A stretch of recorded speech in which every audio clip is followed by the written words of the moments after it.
Listen, with playoff hopes on the line for the Detroit Lions, the Dallas Cowboys stepped up on the Monday Night Football stage and crushed their hopes 42-21. Even Dez Bryant threw a touchdown. But the rookie Dak Prescott had another big night, throwing for over 200 yards, 3 touchdowns, and 0 interceptions, which brings up the question once again about the veteran still sitting on the bench. Here's what owner Jerry Jones had to say about Tony Romo. Romo not to play him. We don't feel like that any game we'd get from him stepping out there and running a few plays or a series of plays or several plays would not be worth the risk. So the question we pose, should the Cowboys play Tony Romo in Week 17? Jonathan? Well, Fox, that's what your friends call you, right? Yeah, so you can call me Dominique. I love it. All right, so I'm still trying to figure out why Jerry Jones feels the need to be in the locker room and be interviewed after every single game. But I'm past that at this point.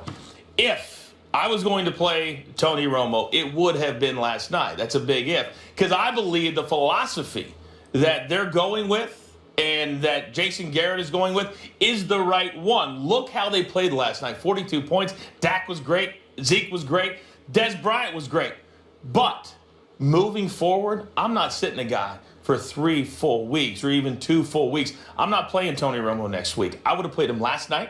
Even if it's not starting him, I would have brought him in the second half. But once you got to a point where it was clear that they wanted to win that football game and it mattered to them to play that football game, you can't bring him in. Now, you play it out. This dude just tied Big Ben's rookie record, 13 wins. How about we get him 14? How about we play him through and allow Tony Romo to do what he's done all year, and that's sit on the bench? Yeah, I mean, he tied Big Ben's rookie record as far as wins, and he's outplayed Big Ben as far as the season is concerned. However, I am still a resident. I'm the dictator of Antonio Ramiro Romo Island.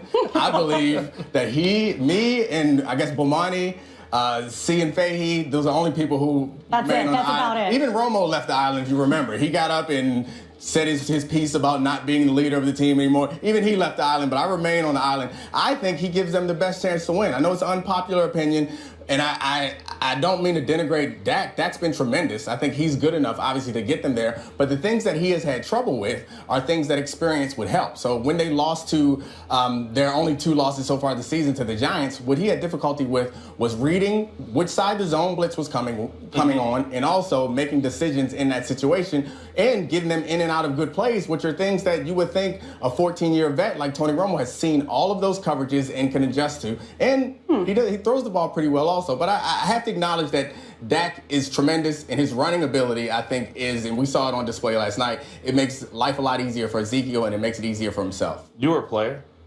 You're a good teammate. I think you understand the value in having confidence in the guy that you are following straight down the field of the season of life. All the field of life. Oh, Tony, Dak's a life coach now. At this point, if you bring Tony Romo into the football game and you got all these guys that are still playing, because let's face it, you can't play backups for every single position. I'd love to have the rust off of Tony Romo. Would love that. Right. But if you're not willing to put him in significant periods of time when the game matters, not when you're up 21 points, but when it matters, then what's the point in putting him in at all? If Dak gets hurt, well, now you got the best of both worlds. Now you got a guy that can come in, and the world's not going to be overwhelming to him. But if you're Dak and you're a rookie and you've never experienced Week 17 in your life because your college season was over, well, now that can help Dak as well. I think there's a double-edged sword as to why. If you believe in the rookie wall, wouldn't it make sense to take 1 less game off of him? That would make him to take 1 less game off of Dak. Yeah, that's what I said. I would have done it last night. And why can't you do it this? Why can't you do it this week? Because I'm not going to sit a guy for that long. Tony Romo's going to dress either way. Right. So you could have Dak play a few series and then have Tony come in and remain the rest of the game with the starters. It's not too late to knock the rust off of Tony. There might come a chance. I think there's a strong possibility that there'll come a chance in the playoffs when Dak is struggling. And would you feel much more comfortable bringing in a Tony Romo who's had some time? Yes. Or would you feel comfortable bringing in Tony Romo, who has had no time on the field? It seems like there's no loss to putting Tony out there now. My only question is, if I were a Cowboys fan, I understand that he's 2-4 in the playoffs, talking about Tony Romo. So at this point, why not go with the rookie? Why not go with something fresh? Because we don't know what we're going to get out of him. It's entirely unfair to judge quarterbacks on their playoff records. Football is an extremely interconnected and complicated game, and the quarterback has influence on the game, maybe a disproportional amount than other players, but they didn't lose those playoff games because of Tony Romo alone. And I think that if it was another position, if we weren't talking about quarterback, we were talking about D tackle or safety or something, the player would already be back in. I'm not sure why we have to treat the quarterback as if he's some type of almighty mythological position. He's not. He's a quarterback. He's a football player. Because without a quarterback, and ask the Oakland Raiders right now, he is different. That position is different. When you look at teams that don't have a quarterback, guess what the translation is? They are usually, there are a few examples, usually they're not a playoff team. I don't care either about his playoff record because I'm not thinking about Tony Romo being the playoff quarterback. Right. Can you imagine for a second if they did the scenario that you're talking about and Dak Prescott leads them to a 13-3 or 14-2 season, and then all of a sudden they come out and they say, Tony Romo's our guy? It's just not reasonable to think that at this point that you can do that even if they believe what you believe. No, I certainly agree with you that it's difficult to do it now. I called for it way back when Tony first got healthy and when Dak Mania was at its height, which I guess it's even higher now. But I think it's probably unlikely, and if I were the coach, I may not do it now. But I still think that there's a possibility that they'll need Tony at some point. So why not put him out there? It hurts you none to put him out there. And I don't necessarily agree with you. I mean, I understand that having a good quarterback helps you out. I don't necessarily agree with you that that's the only way to be successful in this league. I think there are plenty of teams that have proven otherwise, where you can build a team around a running game, build a team, which this team arguably is. You can build a team around a defense. You can win a Super Bowl. I mean, Von Miller, you heard of that guy? I've heard of him, and they also, I know he didn't have a great game, but a guy named Peyton Manning. I'm a big believer in leadership as well. Right. So last night was December 26th. You don't have to be a quarterback to be a leader, to be the team's leader. I've been on multiple teams, and I can't name one where the quarterback was the guy that we all went to for leadership. Oh, also haven't won a Super Bowl, so maybe. My point is, of course, I will always step back to you when it comes to playoffs and Super Bowl victories. However, you brought up the Broncos from a year ago, and they did have a great defense. And Peyton Manning did not play well. But guess what they had when they walked onto that field? They had the belief that the guy that was under center was their leader. And to me, that serves volumes if I'm a football player. Yeah. But last night was December 26th. I don't think that's true. They did not believe in Peyton Manning last year. They did not believe in his ability to throw the ball. They did not believe in any mythological... But they believed in his ability to lead. And so that's a big deal. They don't care about leadership. They care about throwing touchdowns. I will say this. I don't want my quarterback sitting from December 26th to January 14th before he plays a meaningful game. That, to me, is the biggest reason I would not play Tony Romo. Well, the bottom line, the Cowboys are in a very good position. They've already clinched home field advantage throughout the NFC playoffs. But getting that win last night gave them their 7th straight win at home, and they matched their franchise record with their 13th win of the season. They are on a roll, but are the Cowboys a lock to reach the Super Bowl? Dominique? I won't call you Fox. We're not. We are friends. Oh, we are? Okay. But you can call me Neek. Don't call me. Snap. I don't like that. You call me whatever you want. But this guy.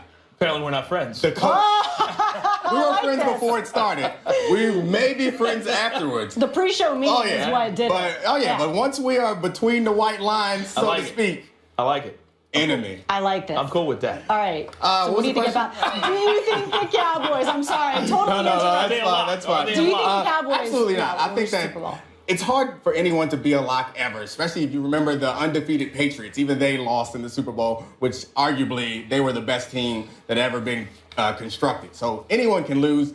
This year is particularly the case because there are no great teams in this league. So I think that given the fact that that Dak struggles against the zone blitz and that their defense has been quite suspect, they could lose quite a few shootouts. And there are some prolific offenses. I think that the Falcons have an all-time great offense right now, and the Cowboys should be afraid of them. Obviously, they should be concerned about the way Aaron Rodgers is playing right now. And then there's the Giants, who they can't see, the only team that they can't seem to figure out how to beat. I think that a lot of teams can knock the Cowboys off.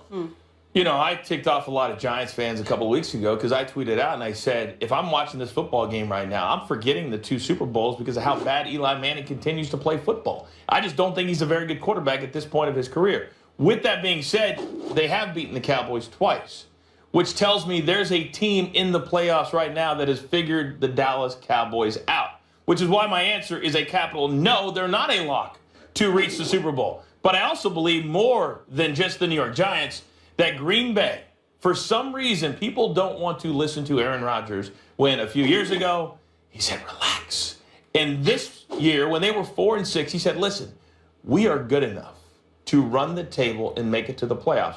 We all laughed. We all said, he's getting past his prime. He's not good enough. And guess what they've done?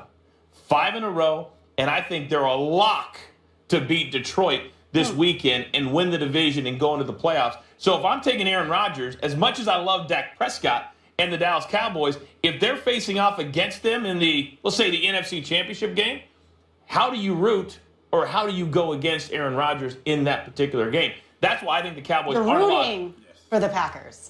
But you're saying, is that what? No. A little, I was speaking from a fan's perspective. I know you were. I had to call you out a little bit there. I don't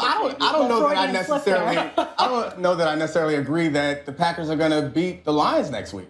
I think the Packers have gotten on a roll, and I think Aaron Rodgers anything he says at this point should be respected. They certainly have the capability, but I'm not sure that the Lions won't beat them. I think that despite the fact that they had a poor showing last week, I think that Terrell Austin and that defense they have been impressive, and they could give Aaron Rodgers some trouble, and that Green Bay Packers defense is certainly nothing for anyone to be afraid of at this point. I'm trying to figure out, I know we had an early meeting today, correct? We did. Did you go to bed early last night? Uh-oh. Or did you stay up and watch that football game? I stayed up and watched the football game. The defense was not great there, but Aaron Rodgers, they don't have a running game. The Packers don't have the running game I think we often forget that football, like basketball, is about matchups. And I think that the Cowboys are a bad matchup for the Lions. I don't necessarily think that the Packers are as bad a matchup for the Lions as the Cowboys are. So just because they got dominated last night does not mean that they can't beat. You can't just go get excited and believe in this momentum nonsense. Aaron Rodgers is playing well, but that doesn't mean that he will never lose again.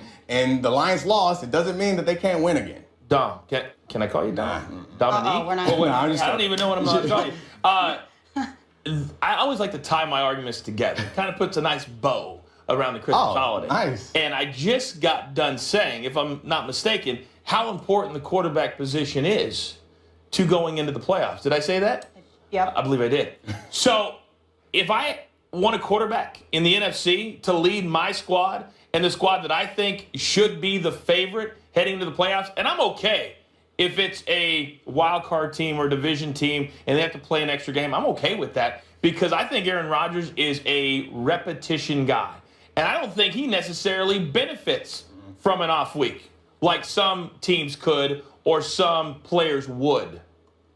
But I believe Aaron Rodgers moving forward, even without a running game, Jordan Nelson, to me, is playing an incredible high level and showed that against Minnesota. And I think now his other wide receivers are not dropping the football like they were earlier in the year. So I think you are just about to make my point for me where you went, Jordy Nelson is playing good, and then you didn't touch any more of those fingers. Football is a team game. I'll take Devontae Adams. Football's a team game, and having a great quarterback is very important and makes your team much better off. But if you can't go through those fingers on defense, you can't go through those fingers on more receivers and running backs and offensive line, I am not going to bet on you. Quarterback's not enough alone to put a team on his back and take them to the Super Bowl. I think that the Lions are a much more well-rounded team right now, and I think I might bet on them if we were wagering, which we should.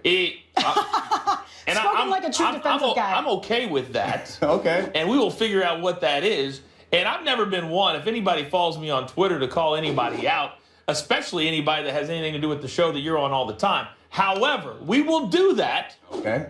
And then next Monday, after the Packers beat the Lions, and I also, for the sake of this argument, I don't want to sleep on the Atlanta Falcons. Yes. Who have had a tremendous offense and at times have looked nearly unstoppable from that side of the football. So we can talk Giants, we can talk Packers, but I think the reason we don't talk the Falcons is because there is a mentality around the Atlanta football team and all Atlanta sports, to be honest with you, that once they get to when it matters, they just don't win. Yeah. And that stinks for them. I started this conversation by saying the Falcons. The first team came up. They are prolific offensively. They found a little bit of a pass rush so far late in the season, and they have defensive backs that can make plays. I think that could be a recipe for a disaster for any team that they play because you're going to have to win in a shootout. There's no defense in the NFL that can stop them at this point, in my opinion. How much do you think seeding matters in the NFC right now and when teams play each other? I mean, I think it matters to some degree. I think especially for younger teams like the Cowboys, traditionally, you're more comfortable playing at home. I think we go back to last year, was it Arizona that had to go all the way across the country to play, and they kind of showed up late to that game? I think that's a real thing, and kind of your body clock matters. So I think it matters in indoor-outdoor. When you talk about Green Bay, that advantage matters. The Falcons aren't the same in Green Bay as they would be in Atlanta. For the wager, should we do maybe a lap around campus? Maybe in boxes? And film it? No, yeah, I'm good. film it. I stopped running. I stopped running for free a long time ago. I agree with that. We'll come up with something by the end of the show. You have a radio show, right? Last time I checked. Okay. You want to come on it? No, I don't want to be on it. I just wanted you to. I just want you to call it the Dominique Foxworth Show for a day. Oh, okay. We're gonna let this marinate. Whichever day. You know what? I like where you're going. We'll get it. Okay, we will. We definitely will. We'll let that marinate for a little bit. We're gonna have obviously a lot of fun here on the show, and we're gonna have fun with all of you guys on Twitter. So head on over to Twitter. Tweet us your best sports questions for the guys using hashtag #FTFanTake. Ask anything you want. Be creative. We'll read. Ask the best ones on the air later in the show.